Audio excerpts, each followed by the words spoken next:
Hey everyone, welcome to episode 2 of the Mates Rates podcast. My name is Warwick and this is my lovely homie Josh, who is just... Oh my fucking god, what the fuck? For all you audio listeners, Josh just cracked a beer and it went all over my office. That didn't hit the important stuff, did it? No, we're just all the good. four. Yeah, just the four. We're all good. More importantly, Moondog, Sour Ale, Please sponsor us. John Straub, Van Dam, Strawberry. Yeah, we're open to sponsors this early on. How's it taste? No. Good. Tastes like strawberry. That's fucking really That's weird. lit. That's sick.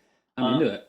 But Sorry yeah, all right, yeah. Welcome to episode 2. As I said before, my name is Warwick, and this is Josh. I'm Josh. And together we are the creative duo that is actually Thrill Ho Productions, which is the name of our production house. And it's where we are starting our TV show Hell Patrol. 2 points to whoever guesses the reference to Thrill Ho Productions. And if you don't get the reference, stop watching now and it's reassess your you. life. Yeah. This is not for you. I just noticed you did get some beer on my laptop, actually. She'll be right. That's a company expense, so we can just get a new laptop. Yeah, you just write it off. Yeah, just write off on... That's business, right? Yeah, people just write these things off these days. Yeah, just write it off. Just write it off, bro. What do you... I don't even know if Thrill Ho is officially like paying taxes or anything to the point where we can write things off. No. But I think you need income. We do need income first. Be able to be able to make those calls. We'll be right. Yeah, we'll be fine. It's a write-off. But yeah, episode 2, we decided to just dedicate this to Hell Patrol and us coming together. Just focus on us. Just focus on, have an us episode. Yeah, we just need some us time. Yeah, we do need some us time. So we haven't had enough of that these last 2 months. Yeah, exactly. But yeah, we are the comedy writing duo. We've attempted to kick off our first TV show. Yeah. Hell Patrol. We filmed the pilot. It's all edited. We're kind of in the process of like getting it out there, getting it to people, trying to navigate our way through uncharted territory of like, how do we get this out there? What's the best way to promote? What's the best way to distribute? We're just learning as we go, really. Yeah. It's, I don't know. Is it meeting our expectations of what we thought? I was going to talk to you about that. Like? I'm glad you came over. This is actually, I'm quitting. It's not meeting expectations at all. Yeah, full on. Oh well. I think it's crazy how much this whole process has exceeded any kind of expectation of what it was, to kind of bring everyone up to speed of this whole crazy process. Over a year ago, my wife was getting tattooed by your wife. Our wives are also really fucking cool, so shout out to our wives. Oh yeah, we didn't do that in episode 1. Oh, we didn't. That was meant to be sentence 1 of episode 1. Shout out our wives. The logo is his wife. Yeah. Music is my wife. Our wives are the best. Yeah, they're super talented. And if this podcast is about talented friends, and they're the 2 most talented friends we know. Yeah. They're both very creative like us, and they've helped us a lot through Hell Patrol. And that's how this all kind of came about, because my wife has been tattooed by your wife. And I just came in to kick it at the shop, and then you... But I also tattooed you. I did that. Yeah, you did this one. Was that before or after that? That was before, I'm pretty sure. It was a Halloween Yes, one. That would have been Halloween, October, and then like January or February. Was when everything kicked off. Yeah, so Josh overheard... I don't know if you overheard me talking, or if you asked me what I've been up to, and I said, I've been writing scripts, and I've been... I think you were just hanging around the shop, and it's like, what are you doing? How's it all going? What are you working on? And you're like, just working on a lot of commercial stuff, getting a bit sort of... feeling a bit flat on it all, and 100%, wanting to progress more into like really starting to do some passion projects and stuff. I was like, fuck yeah.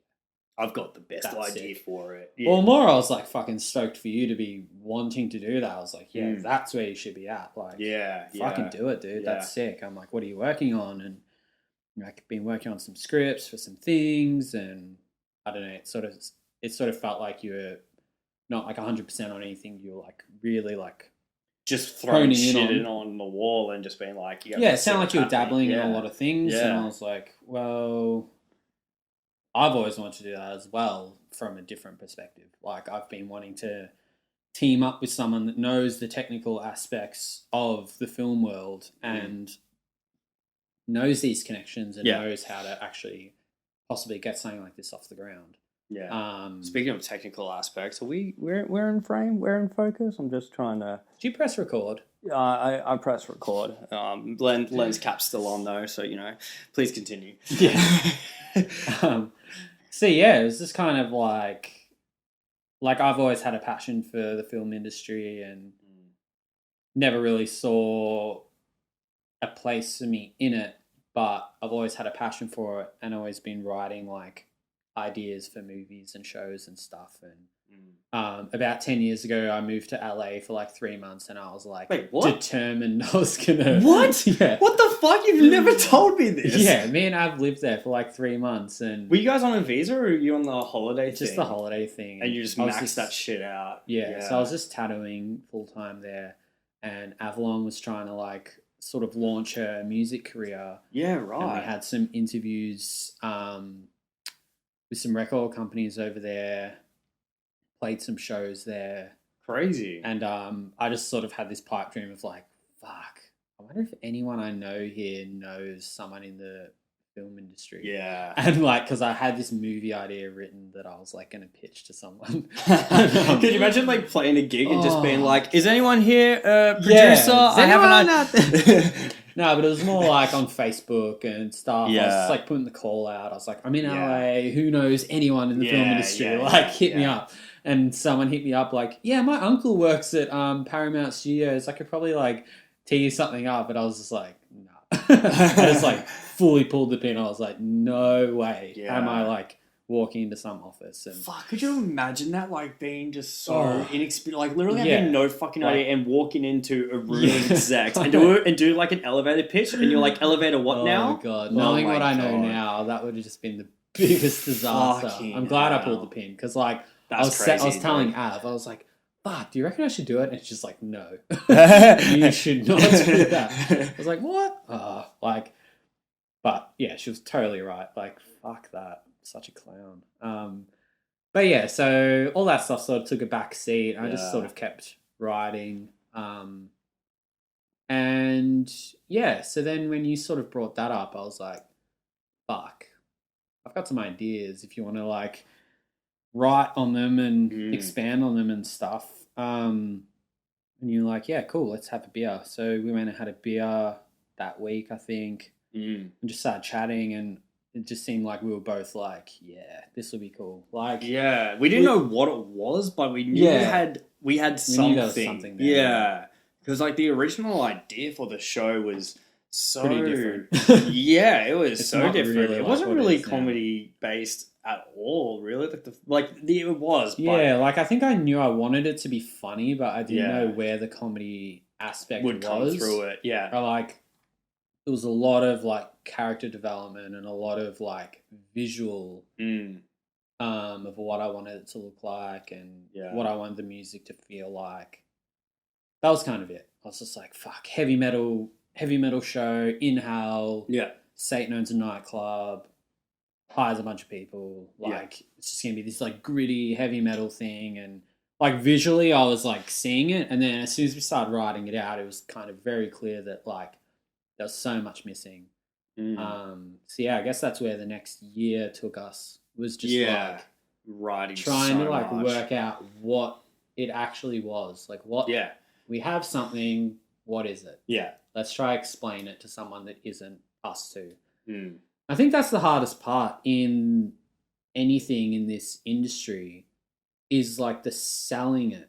Like you can have like the clearest idea in your head, but if you aren't articulate enough to like put that idea onto paper in a concise way, like make it clear that people reading it without your prior knowledge can just like get it right away and get it kind of quickly, but also get it thoroughly, because it's like I feel like that's the problem we've had with the pilot. If we were going to delve into any criticisms or problems, is like, how do you write something that's like quick and to the point and doesn't like linger on things, but also explains enough. Yeah. And doesn't skip over things. Yeah, exactly. Because it's like, since having the pilot sort of finished, we've been like getting into the hands of some like industry people and like asking for a lot of feedback and honest criticism, which has been great and it's been very helpful.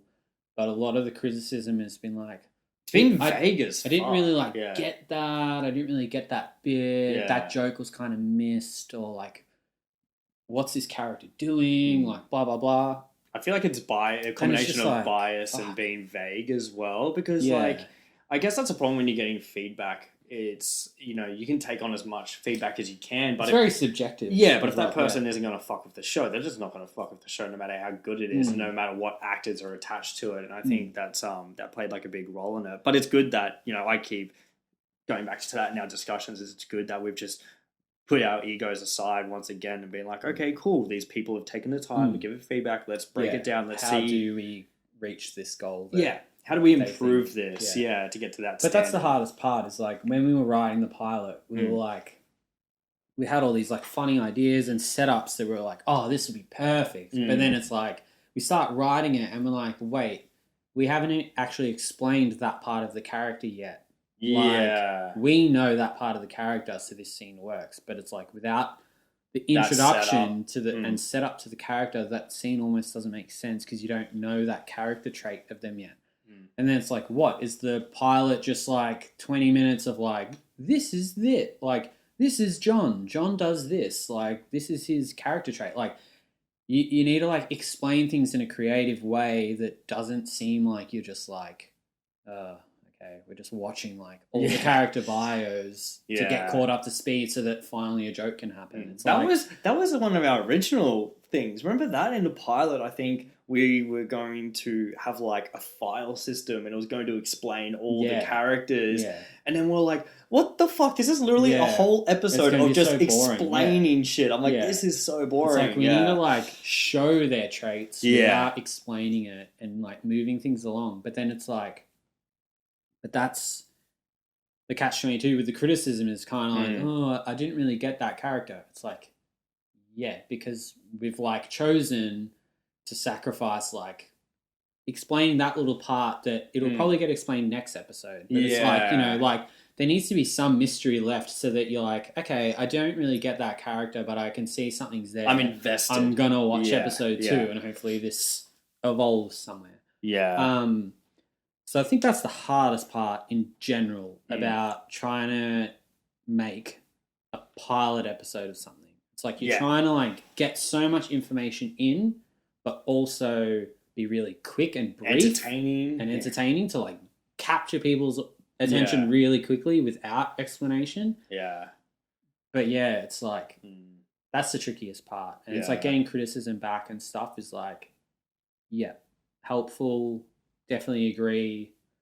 Can we just like fix it like that? Not really. Like, you know, we've sort of stuck on this sort of path of like, this is how we're going to explain things. So hopefully we just get the chance to make more episodes, and it'll be like by episode 2, it's like, oh, okay, that thing that I was worried about in episode 1 is like explained now. I can move on and enjoy the rest of the season. And I definitely feel like we set ourselves a big fucking challenge by writing a show with 6 main characters, which is insane. Like trying to write, like, looking back on it now, it's like, fuck, did we have to do 6? Like, could we have done just 2 people? Would have been, but it's good because it's like, okay, cool. This is like the most challenging it could get. So, you know, we could make a show with just 2 people and it would just be comedy balls to the wall kind of thing. But yeah, just going back to kind of like our process with how it was, we went through so many different iterations of the storyline and the script and everything. And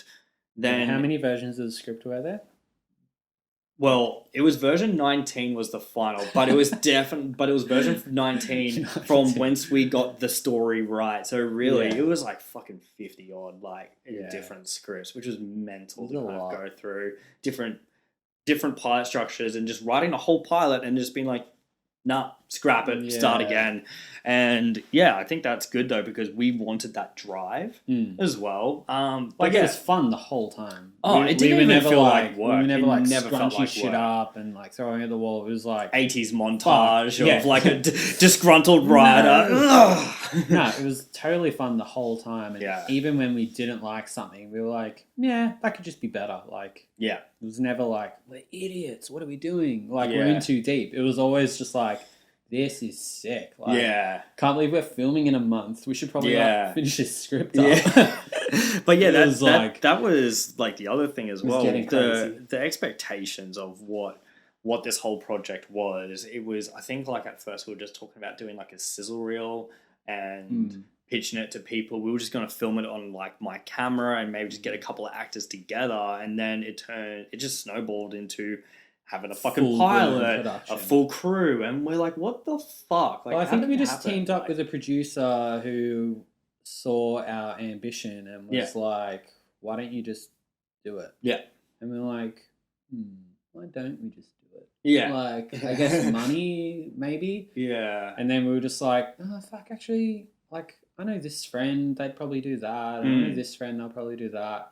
And maybe with my background, knowing crew as well, it was like... Before we knew it, the crew had already built up quite quickly. And it was like, oh, shit, okay, well, that's like the production side sorted. Like, that was going to be the low budget part. Yeah. But like now it's just like we need to get actors, and you know, it never hurts to ask. You can always just say like, we've got something cool here, like hopefully it leads to something. Yeah. If you want to be a part of it, that'd be great. And I think we just got really lucky with actors who like saw our passion and was like, yeah, this sounds fun. It's cool to have those actors on board as well, because I feel like much like my industry, I was like, you know, as a director and like on paper I'm a commercial director, doing that commercial shit definitely pays the bills, but it doesn't really push you creatively at all. Whereas that's probably what a lot of actors are that's what I mean. Well. The actors were like, I'm feeling creatively drained, like I don't feel like not creatively drained, but you know what I mean? Like they want to be more creative, and that's when we have this idea. They're like, fuck yeah, let's do it. Like this sounds really like cool. They can already like feel the energy and like, this is going to be, at the very least, it's going to be fun. Yeah. And that's where I think it comes back down to what I was saying in episode 1 about like, how do you value your work? Because again, like actors are creatives. They've got something inside them that they're trying to project out and like, you know, give life to characters. And there's so much creative involved in that sometimes doing the rudimentary jobs that pay the bills don't really let those creative juices flow. So from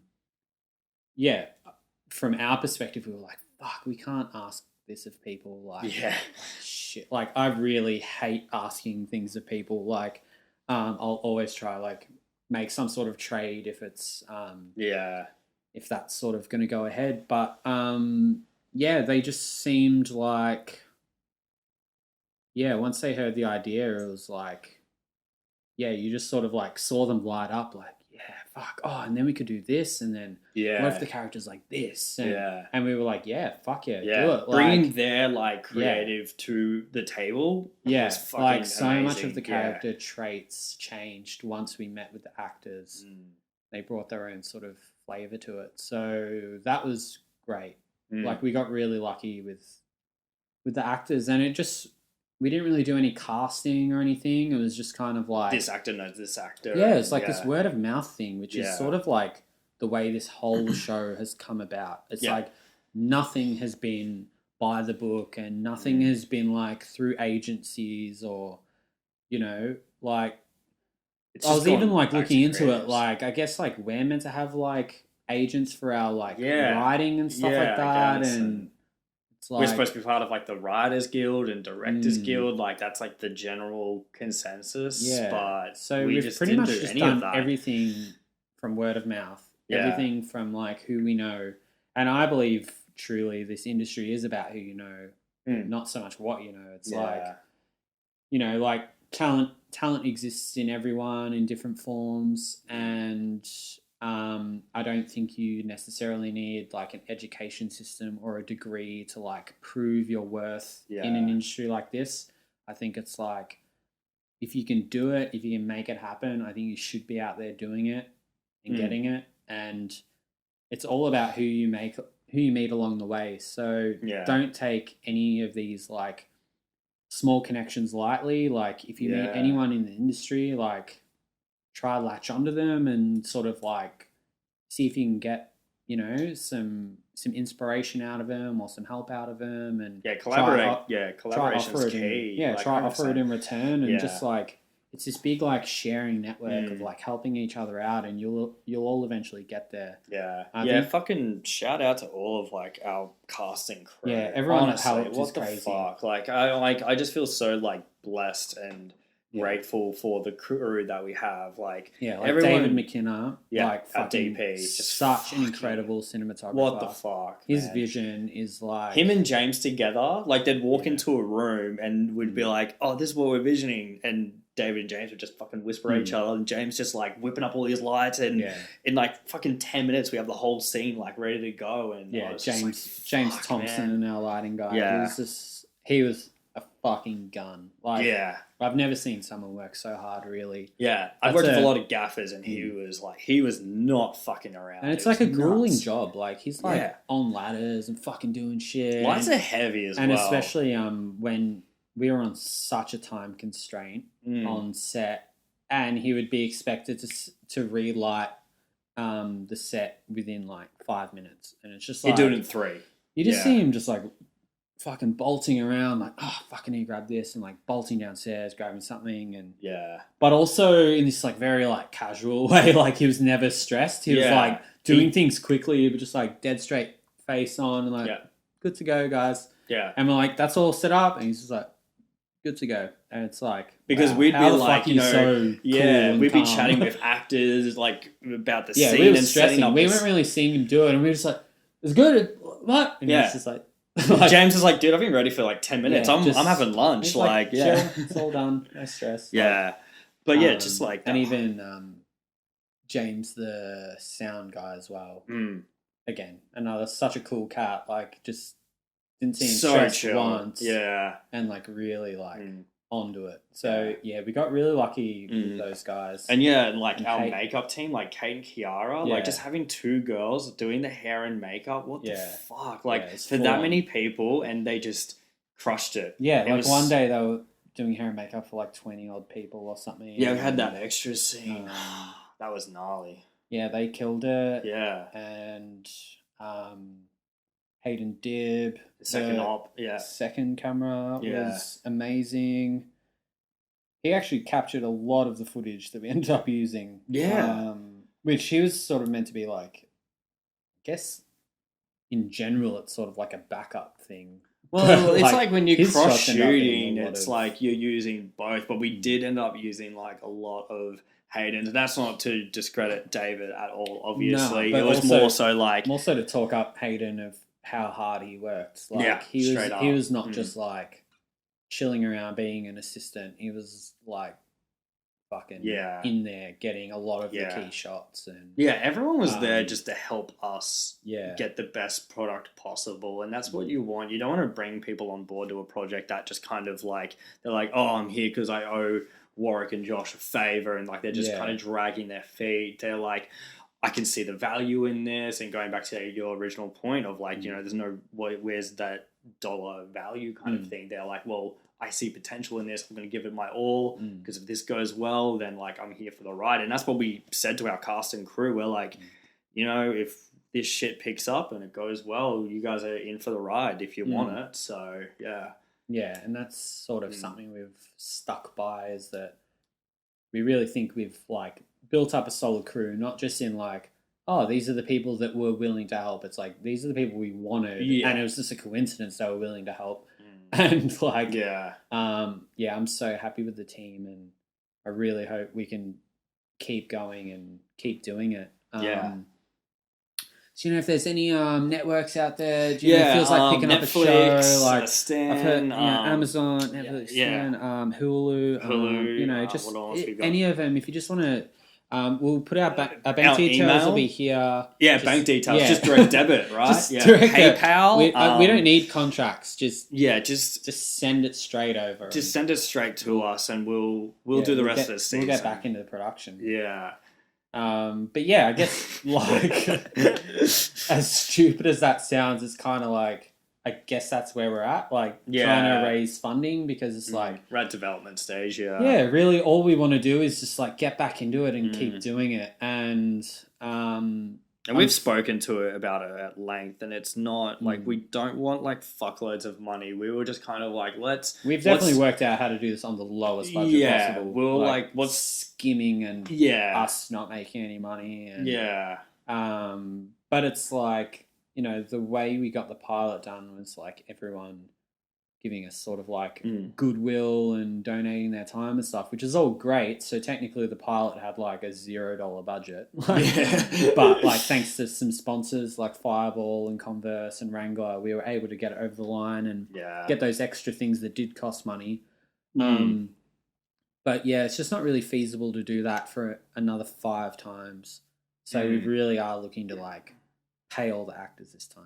Pay the crew this time. It's the least we could really do. So it's like that's just kind of where we're at. Like as much as like we'd love to just leap straight back in and do it on no budget again, it's kind of like I think we really owe it to the guys to like get some get some money behind us.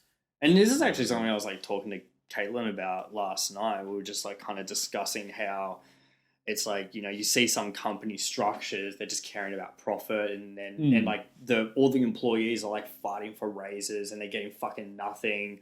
Whereas for us, it's like we want this the best product possible. We want the crew and if that means like sacrificing money from us, like we're willing to do that because without them there is no us. So exactly. Yeah, it's again just putting that ego aside, because I feel like so many people are like, oh, what's money like? It's like, man, fuck the money. Like we're just trying to make this something for people to watch and enjoy. Yeah. And really like, obviously like the conversations have popped up about like streaming services and like which one do you want to be on and like where do you see the show, and like really I personally don't care that much. Like I don't really see the hierarchy between the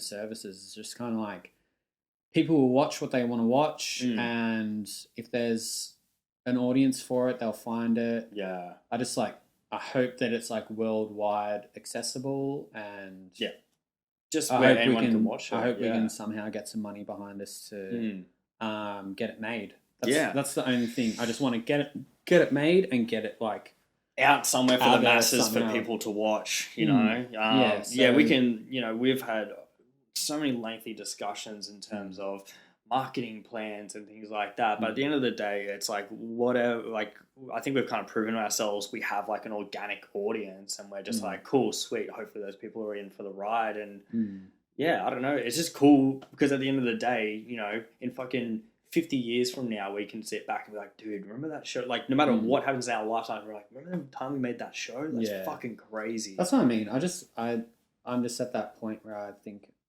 just getting it made is like the only important thing, really.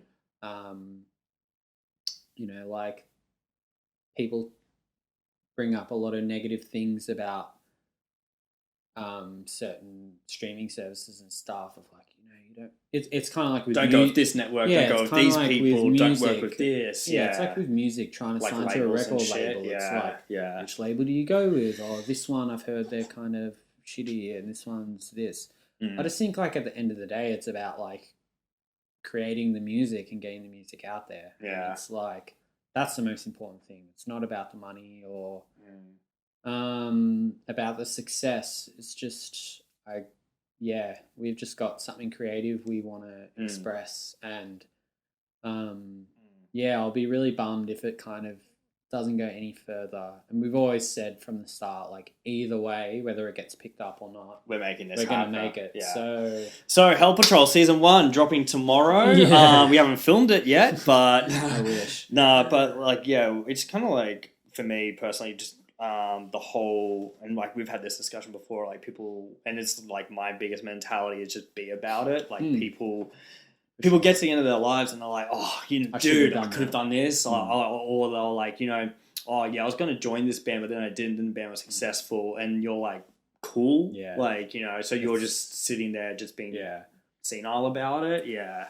Yeah, I don't think either of us have really gotten to where we are by sort of dwelling on things or like umming and ahhing about things. I'm definitely just like, if I want to do it, I'll just do it. I don't really like care about any like consequences or risks or anything. Like, I think we're both definitely risk takers, and I think that's shown. And like a lot of people in the industry have just said like congratulations for even getting to this point. Yeah, like, most people don't even get past the writing point, and I see why, because it's like you can write this, and it goes back to with like who you know, not what you know. Like someone so talented can write like the best screenplay of all time, and it's like you read it and it's clearly the best screenplay of all time.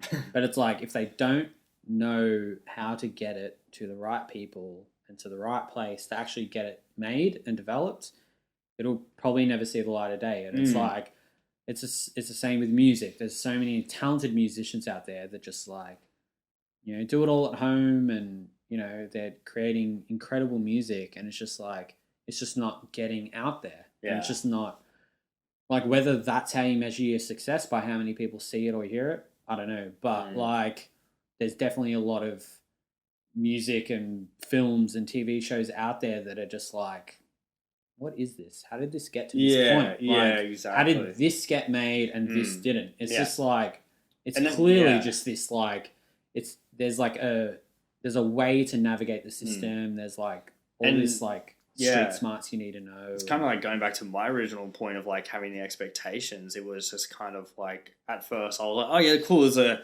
idea that my friend and we're just going to write some cool shit, and I can improve my screenwriting, and I don't know, like there was a zero expectation. And now to have a pilot, in discussions with people to try and get like funded together and having and like writing the rest of the season, it's just like, what the fuck? Like, and that kind of goes back to our first episode with Andrew, just having everything just kind of snowballs into it. Sure. Yeah, so it's been like definitely a wild ride. And it's already exceeded all expectations. Yeah, so. And I think that just comes down to just like taking opportunities. Like we saw an opportunity to make the thing, and instead of being like, you really think we should be making a pilot? Maybe we should just like do this instead, or take it slower. We were just like, fuck it. Yeah, we can make that. Like, let's just do it. Let's just do it, And then the venue got on board, and we're like, sweet, we got a venue now. And then like the crew got on board, and we're like, sweet, we got crew. This is sick. And then sponsors got on board, and we're like,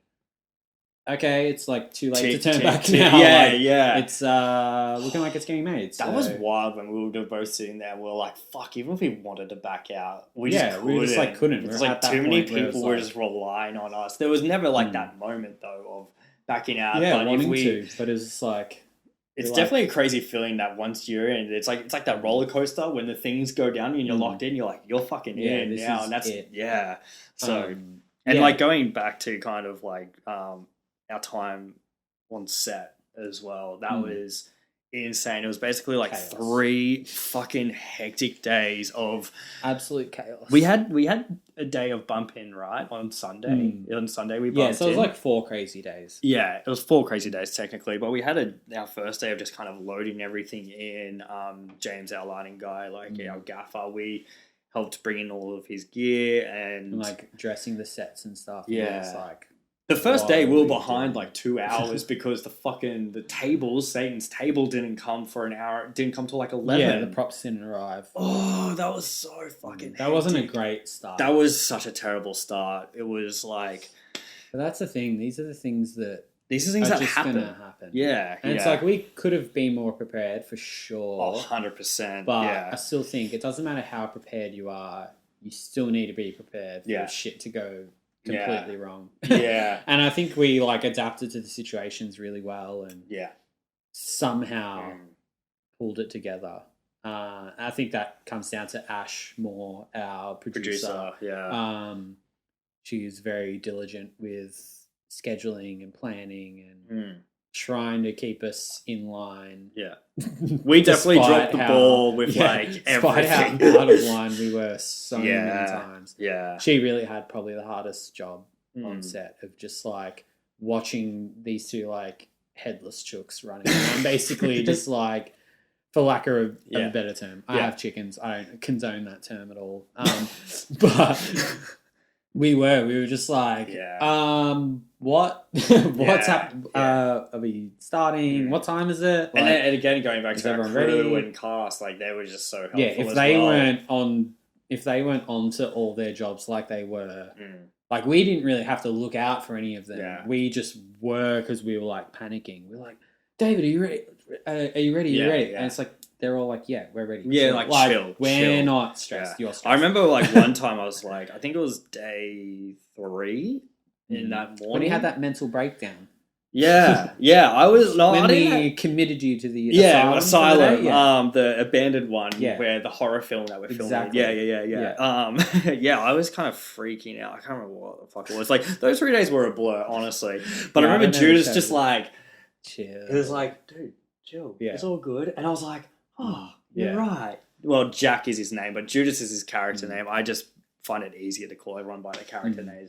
But when he said that, I was like, oh, yeah, you're right, dude. It is chill. And then I think when we were filming that bathroom scene was probably like the peak of stress. That was It was like a 30-degree day or something.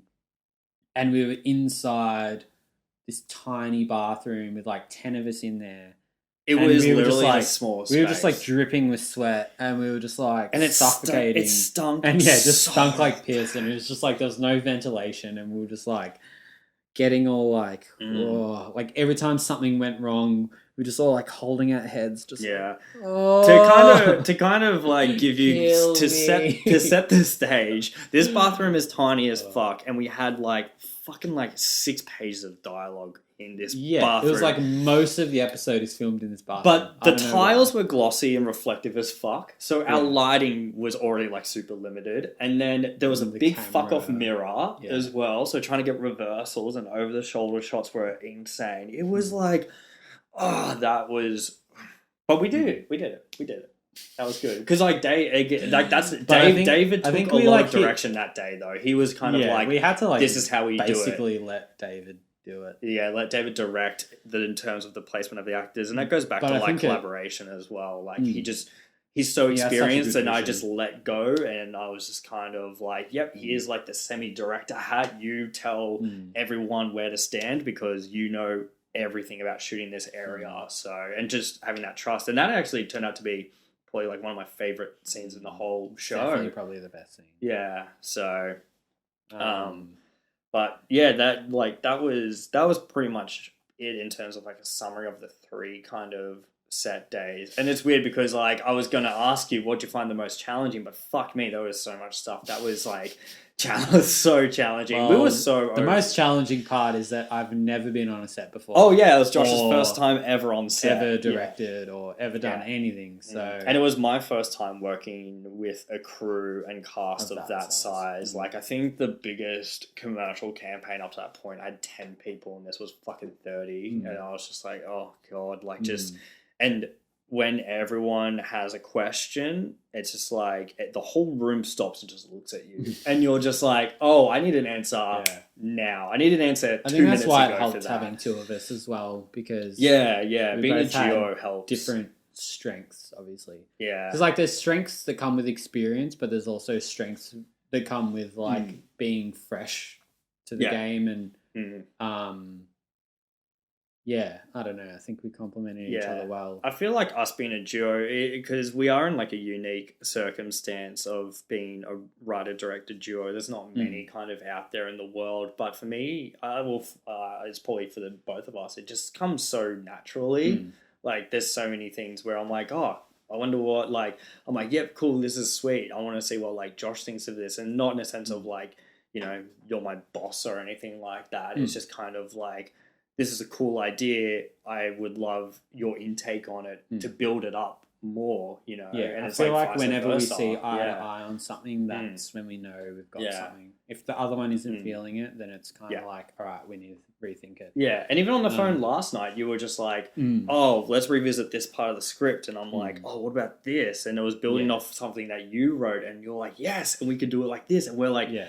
It just comes so naturally, just bouncing off each other. Yeah. Like, if one of us is ever stuck for idea, the other one usually says something that gets it back on the right page. And I definitely feel like the writing part is the easiest part. Being on set is harder, but looking back at the pilot, I'm like, that's what we should have done. That's what we should have done. Yeah. That's how we should have responded in that situation. Or that scene would have been easier if we had to just like taken a bit more time and done this or something.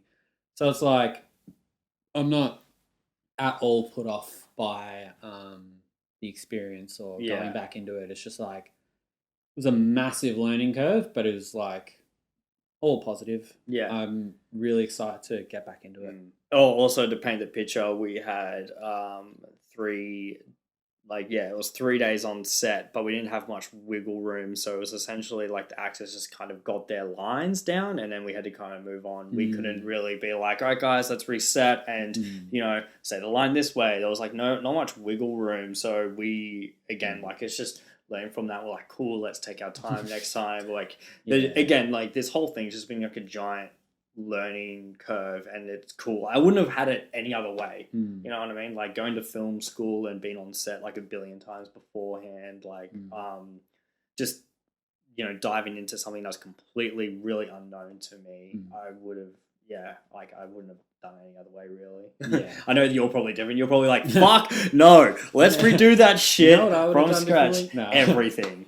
I don't think I wouldn't trade that experience for anything. Yeah.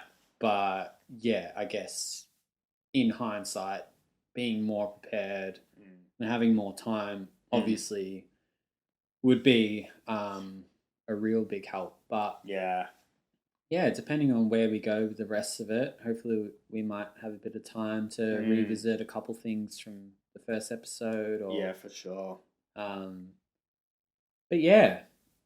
what I can't really think of anything else. Josh is feeling pretty well. We're both kind of feeling it's weird, kind of trying to get back into I'm trying to get myself in that headspace. Just trying to get back into the rhythm of everything, because obviously with everything that's happening at the moment, blah blah blah. Last 2 months we haven't. This is the first time we've really kind of seen each other in 2 months. So it's all been through text and phone calls. So to kind of just been writing a lot. Really, we've pretty much written the rest of the season, and it's all really good, I think. Yeah. Our writing has just gone there from where it was at the pilot, I think. It's just you just learn so much in that process about everything you thought you were doing right. Yeah. And we're really just focusing on the technical aspects of writing. Is is the story being pushed forward? Are these characters getting developed? Yeah. Is this a joke just for the sake of a joke, or is this a joke that's pushing momentum forward always? Yeah. So it's about really just a lot of trying to get in that more clever writing aspect. And there is such a technical aspect to writing comedy. Yeah, definitely. It's so subjective because there's so many different. There's that really real dry humor, or there's that really over the top laugh out loud humor that's and trying to have that balance between something entertaining, humorous, and also driving a story. Trying to juggle it all is really hectic. So we've been writing a structure of how we want the episodes to be, and we have a start and end goal, and we're cool, how do we fill it with story and how do we fill it with comedy? And again, I think that's why we complement each other, because I really love the story driven aspects of things, and you're really good with coming up with really funny one liners and these back and forth situations. So just us working together on it, it's just been such a natural kind of experience. To kind of give people an insight, when we write an episode, we'll say, all right, cool, Josh does act 1 and I'll do act 2, like split the episode into 2 acts, and then like, you know, we just kind of go at it and then kind of come back together. Obviously we have like a structure written beforehand so we know what we're writing about, but yeah, just having like that trust of like, yeah, cool, yeah, you do yours, I'll do mine, we'll come back together and then we'll sort of review it. I sort of saw that when I was watching like a behind the scenes of I think you watched it as well, that the movies that made us, and like the Ghostbusters one. Dude, what the fuck? That series is so amazing. Sick. Yeah. And like like Harold Ramis and like Dan Aykroyd and stuff were all saying they all wrote like an act each, sent them to each other, revised them, sent them back, revised them, sent them back. And so they were sort of like all writing their halves of the movies, and like, I think there were like 3 writers, and they all just kept like swapping it back, and then it kind of got to that point. I was like, yeah, no shit. Instead of like all of you trying to write the whole thing, it makes more sense to like get these like really natural feeling parts of it, and then kind of bring it together. Bring it together. And something that I think that's when our writing dynamic changed. Yeah, and it worked. It just comes so effortlessly as well. Like something that I've found, which is crazy, the first time that we did it, when we brought our acts back together, how the acts just joined. We were like, what the fuck? Did we write this in the same room? Because like I already knew how yours was going to end. So I was like, yeah, I'll just start it there. Yeah. Like I'm just going to assume these 2 characters are going to be doing this. I'll just start it there. And then it's like, it literally like just lines up and it was like perfectly. Fuck, that's sick. That's a way better way to write. Now we've written the whole episode in a day. Yeah, and now we can go through it and keep revising it. Yeah. Yeah, going through those kind of like revisions with the pilot and taking our time with making the structure and spending those like week or so that we did writing the structure of the rest of the season and how each episode will plan out. It was like when it came to writing the rest of the season, it was like, cool. Yeah. Here it is. It's just so much easier. Yeah. It's like, oh, cool, I'm up to that bit now. And then like it comes easy in terms of like making the story and forming like growing the characters, and then that way we're like, cool, all the hard work that, you know, structures of the building is done. Let's fill it with funny shit and like, you know, where can we extend on this scene to make it funnier? And yeah, it's definitely cool. But yeah, I'm definitely fucking itching to get back on set, man. Like we talked about that the other day. It was just like, oh yeah, it's seriously the most fun. Yeah, it's like seeing things, or even just like doing table reads is so fun. Table reads is so good. Like, oh my you God. can think you've written something funny down, and then it's like sometimes it doesn't land, but then like sometimes it's just like way funnier than you imagine. Yeah. It's like, yes, that's so good. And like that goes back to, so our first character that we ever wrote was Slats, who plays Satan, and we wrote his character with him in mind because he's in a band and he does music videos and he plays his character in all of them, and they're fucking hilarious. Yeah, so funny. Watch the King Parrot music videos; they're incredible. Yeah, he's such a natural Aussie comedian. Like, he's just got it. It was absolutely no brainer. Even meeting him in real life was just like, this dude is so funny. Yeah. Like everything he's saying is fucking funny. Yeah, the table read we had with him, I was just like, we were like crying myself. On the floor. It was like uncontrollable laughing. I was like, what the fuck? I've never like seen something so like perfect happen before. So yeah, really, really keen to get back into all of that. And now I think like with the actors having seen the pilot and like watching their character back, like we did a watch party with all of our cast and crew over Zoom for the pilot. That was a fucking fun night. Yeah, that was probably the funnest experience I've had watching the episode. Yeah, watching their reactions to it. Yeah, and finally not like analyzing it, not like watching it like as trying a director, to take like editing notes and stuff. It was like just watching and enjoying it. Yeah, that was so much fun. But yeah, I feel like surely that has to help in some way, like seeing yourself back playing a character. Like I know a lot of actors don't watch their movies back. That seems so weird as if to me. You wouldn't, Like how would you not want to know where to improve, what you've been doing, or like how what you felt on the day translates on the screen? Like maybe you would want to change it if you're watching it back and be like, that's not what I meant. Like, what? That looks completely different. Yeah. But yeah, a lot. Like I've been watching a lot of interviews with actors and directors and stuff, and just some people just don't watch their movies back, and it's like interesting. Like they're trying to keep it like really real and like uninfluenced by and like outsiders' unanalyzed opinions of themselves, things like that. Because I guess like you're your own worst critic. So if you start straight analyzing away. yourself too much, you might want to not act anymore. So if they're enjoying themselves, then sure, go for it. But I think personally that,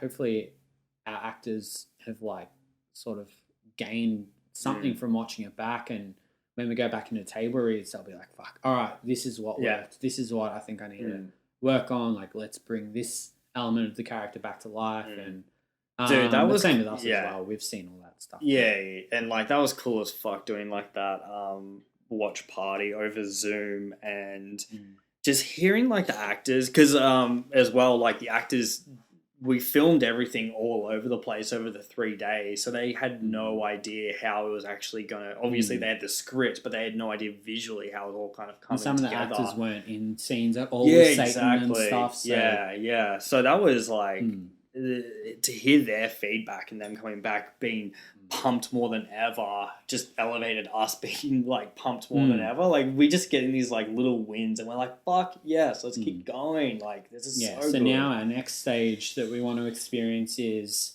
seeing it in front of a live audience. Yeah, seeing it like a cinema. Because it was actually, did you notice it was like 2 days ago? Up there.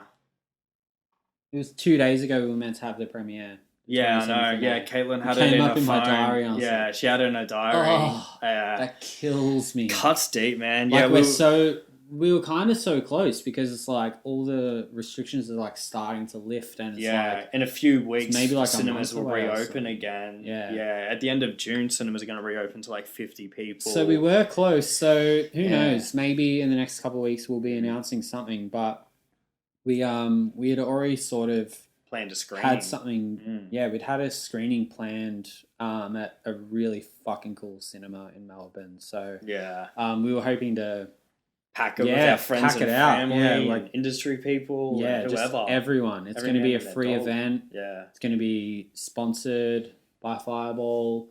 Not this bunny, but Fireball. Not that bunny. The Fireball sign. Yeah.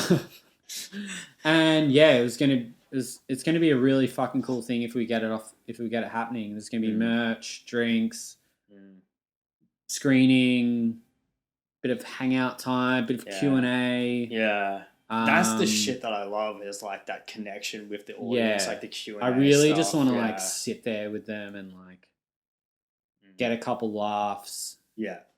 Feel everyone's energy a bit.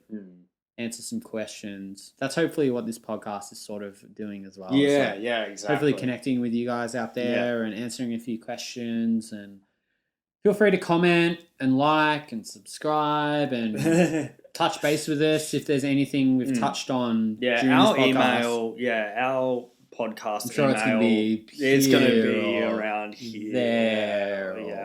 Or just like over Josh's face. Yeah, over my face. Yeah.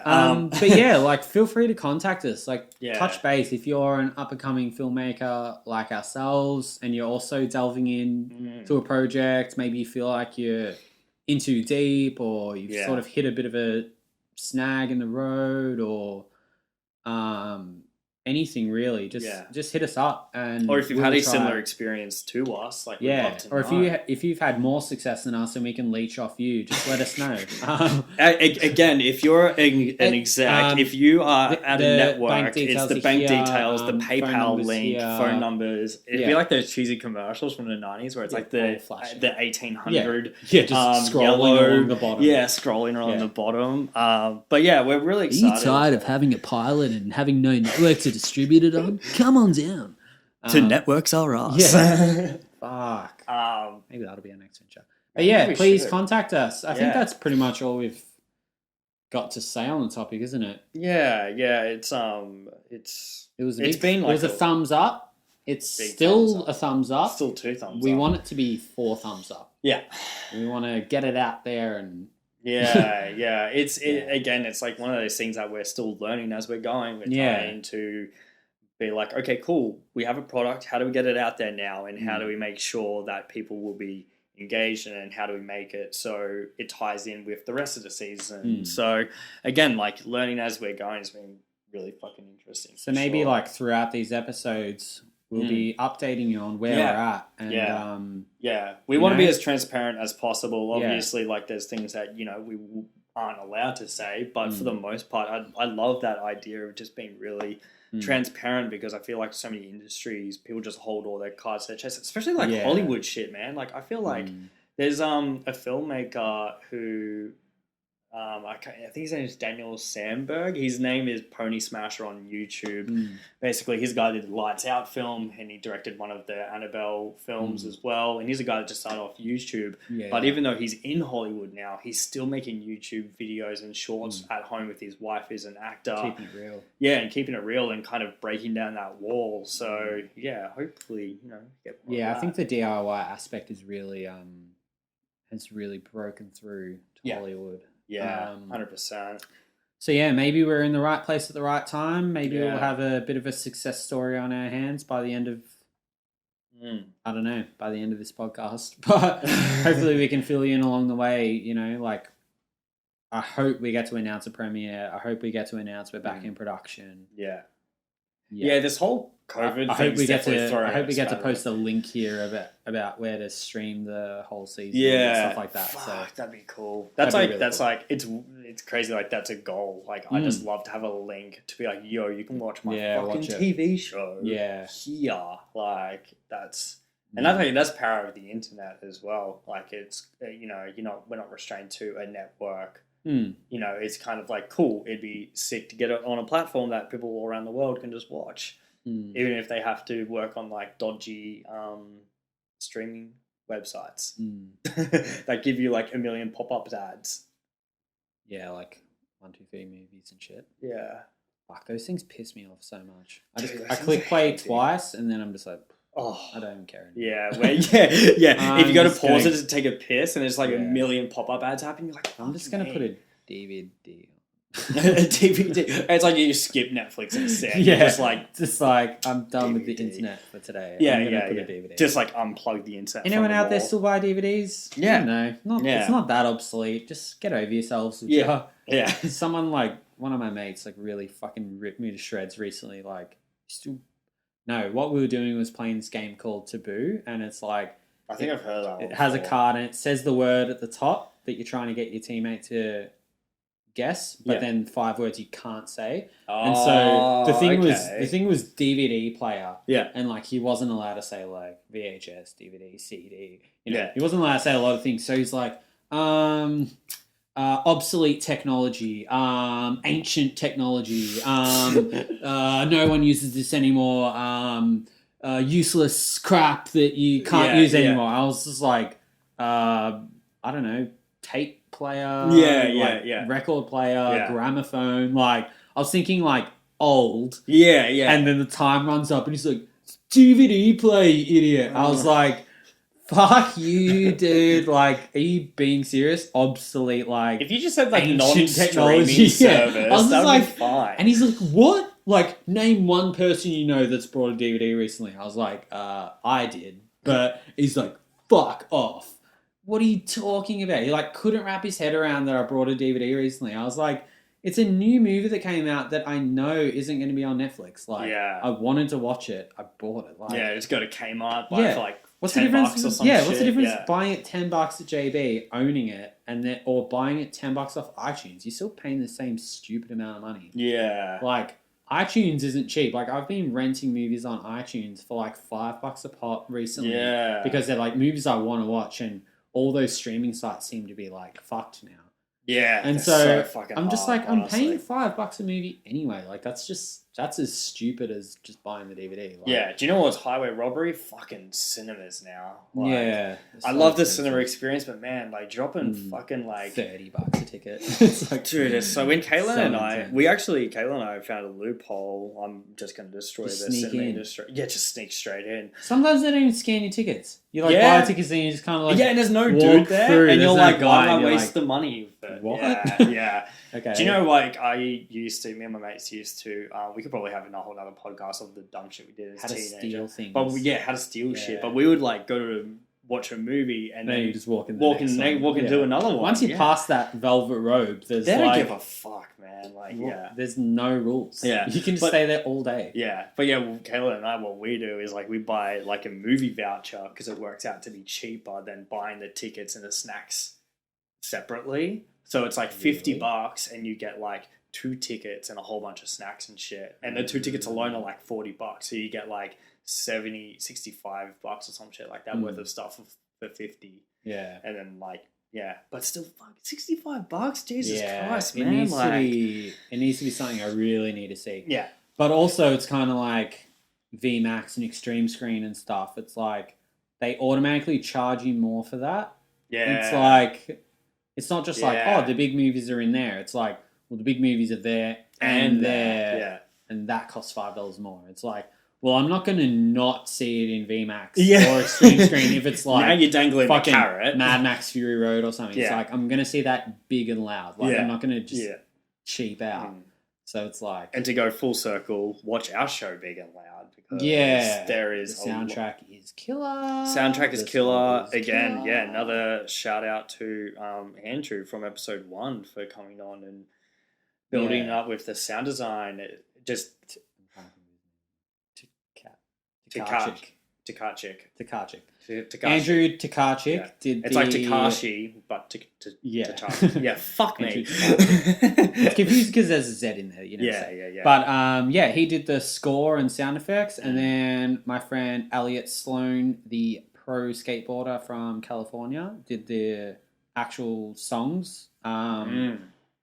And yeah, he's a fucking shred lord on the guitar, and he wrote all these incredible like 80s metal songs for us. Yeah.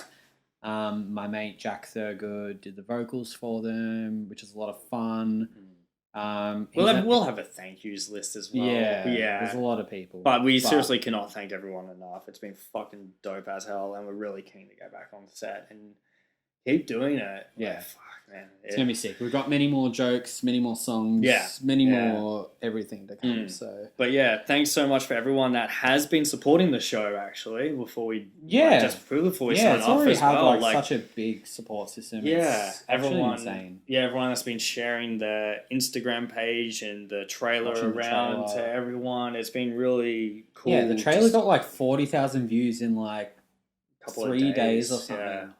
Which is insane because it's like 2 minutes long, and it's something you organically like have to find and watch. It's not just like some dumb viral meme that's just gonna pop up and get 100,000 views, and it's like it's not really anything. It's like these are like people that seeked it out, watched it, commented, shared it, told loved everyone. it. But it was overwhelming. Those couple days were like, oh my god. I bawled my eyes out like that second day when like the 24 hours hit and it had like 20,000 views. I just started crying. I was like, how the fuck are this many people watching it? So it was so sick. But yeah, shout out to everyone that has been supporting the show. And I guess to finish it off, thank you everyone that has been tuning into the podcast. You know, this is something fresh for us, so we're still kind of finding our feet, but it's cool just having people supporting other creative endeavors that we have and other creators as well. There's going to be a lot of good guests as well. Yeah, we're super pumped to this podcast. Keep it pumping. Yeah. Lots of band dudes, lots of film industry dudes. Yeah.